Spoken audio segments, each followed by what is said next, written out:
Бүгінгі тақырыбымызға бастамас бұрын психологиялық ахуалды қалыптастыру мақсатында сіздермен моншақ әдісін ұйымдастырамыз. Тақтаға шығыңыздар. Моншақ әдісі бойынша бүгінгі күнге сәттілік жылы лебіздеріңізді білдіреміз жанымызда оқушыларға. Кәусар, мен бүгін саған моншақ әдісі бойынша сабаққа жақсы қатысуыңа тілектеспін. Ерасыл, бүгінгі сабақтарыңыз сәттілік тілеймін. Санжар, бүгінгі сабақта жақсы орындар. Арма, бүгінгі сабақта сәттілік тілеймін. Апай, мен сізге бүгінгі сабақты бізге жақсы қарқынды түсіндіріп, жақсы бағамен бізді қайтарыңыз. Рахмет балалар, сіздерге де бүгінгі сабақта сәттілік тілеймін. Жаңа білімдермен сусындауға тілектеспін. Отыра қойыңыздар. Сәттілік қояр? Бастамас бұрын сіздерді 3 топқа бөлейін, жарай ма? Сіздер протондар тобы боласыздар, сіздер нейтрондар тобы боласыздар, және электрондар тобы боласыздар. Электр тобы, электр ток көздері, 22-ші параграф.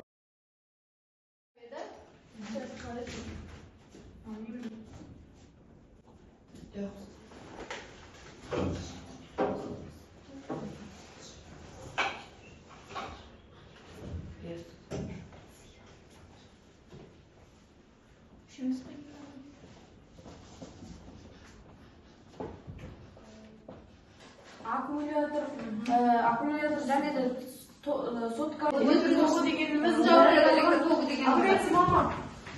зарядталған бөлшектердің реттелген қозғалысы электр тогы деп аталады. Электр тогы деп аталады. Ток көзі дегеніміз не? Электр тізбегіндегі кернеулі ұстап тұратын және зарядтарды бөлуді іске асыратын құрылғы. Отыра қой. Ток көзінің қандай құрал жабдықтар жатады? Оған кізгіш сымдар, батарея, амперметр, сосын кейін кілттер сат, сосын кейін зарядтар жатады. Табиғатты зерттеудің неше әдісі бар? Табиғатты зерттеудің 3 әдісі бар. Қандай? Эксперимент және теория. Біз бүгін қандай түрін өтеміз? Эксперимент неше бөлімнен тұрады? Эксперимент неше бөлімнен тұрады? Эксперимент ол жұмыстың тақырыбы, эксперимент оның мақсаты және де оның құрал жабдықтары, сұлбасы арқылы, сосын эксперимент барысын жазбаша баяндау және оның нәтижелері, қорытындылары. Табиғатты зерттеу әдісі, бақылау әдісі, теориялық талдау, эксперимент. Яғни біз білетіндей эксперименттің 7 несі бар? Кезеңі бар, ә?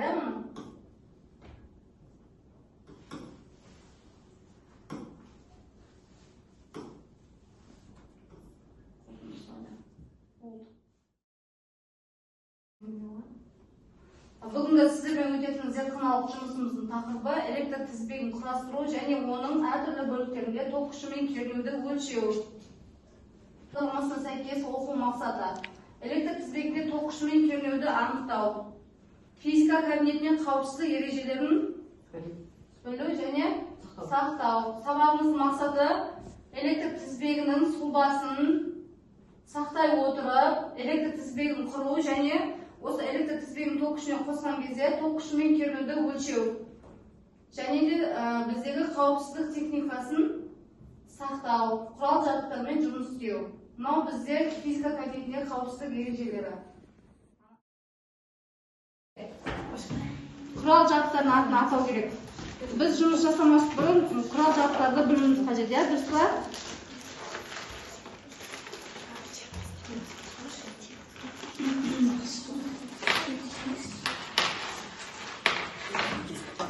Кім атап келеді? Сым қайсы, қыздыру шамы қайсы, таныстырып. Бұл қыздыру шамдары. Бұларға атын атап келеді. бұған бұл Қыздыру шамы. Ал бұл бір-біріне өткізгіш сымдар. Ал мыналар соған резистор. Одан кейін қысқыштардың шарты белгісі, кілттің шарты белгісі, одан кейін гальванометр, аккумулятор, оны білесіздер, гальвани элементі, қосылған, қосылмаған сымдарының түйісі 5 бөлікке бөлінеді. 10 ана амперметрдің бөлік құны не кетсең? 10. Енді вольтметрдің бөлік құны кім анықтайды?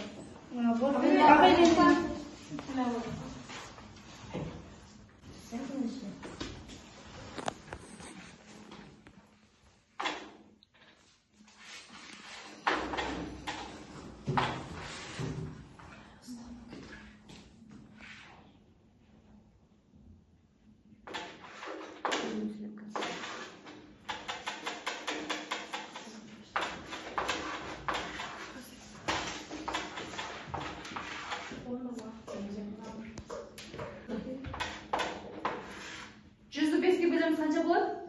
Жүзді бес 20. Мынау вольтметрдің әрбір бөлігінің құны неге тең? 20 вольтқа тең. Не құрастырамыз? Электр тізбегін құрастырамыз.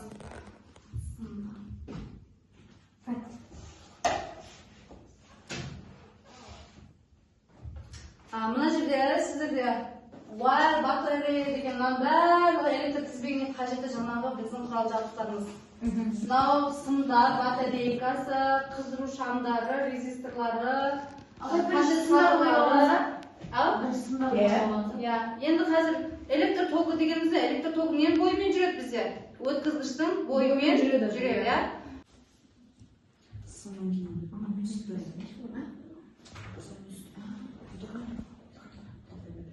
Амперметрдің көрсеткіші неге тең? Тақтаға қараймыз. 0,145. Вот, амперметрдің көрсеткіші неге тең? Екінші сұлбада?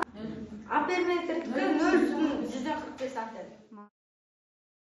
Сызбаны қосырымыз керек. Ақпен қараны бізде. Амперметрді қаранда жаңа суреттерден шек қыздыру шамы неге жалғанды? Қыздыру шамы резисторға жалғанды, дұрыс па? Резисторға шығады? Қоспа әлі, қоспа. Резистор қайсы мына резисторға? Резисторда шығып, резисторда шығып неге жалғадың да жаңа неде? Амперметрге жалғадың. Мына сызбаны ұстайды. Мына мен құрастыршы мына мен. Так, включет. Осымен не қосады? Амперметр мына жақта. Мына амперметр. Ана біздікінде жалғастырады. Қысқышпен жалғастырады. Оған басына қысқыш жалғастырады. Екі қараны басына қосқыш. Мына біреуін қайда аламын шығады? Біреуін ғана саласына. Апайдан соқа отмайын ма? Қоспа. Мамаңнан басына қысқышына. Бір ана сұлба бойынша құрастырамыз. Мына салғыш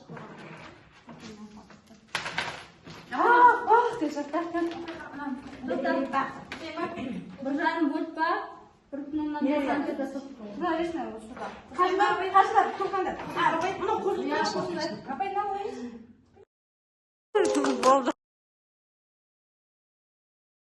Мен бүгінгі сабақта жақсы түсінгендіктен осындай жасыл майшамды таңдаймын. Жарайсың жаннұр. Келесі оқушы. Кері байланыс береміз. Бүгінгі тақырыпқа байланысты. Мен де бүгінгі тақырыпты сабақты жақсы түсіндім. Мен де бүгінгі сабақты жақсы түсіндім. Мен бүгінгі сабақты жақсы түсіндім. Мен бүгінгі сабақты жақсы түсініп, тапсырмаларға жақсы жауап бердім. Класс платформасы арқылы әр оқушыны бағалаймыз. Жетеу. Қанша электрон сіздерде? 7 электрон жарайсыңдар. Сіздер кіші? Бізде 6 нейтрон. Нейтрон ба? Топтарына байланысты берілса протон, иә? Сіздер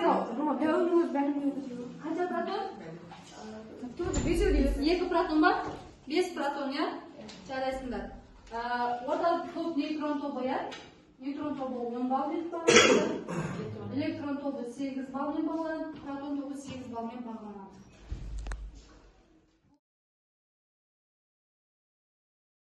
Шапалақтар әдісі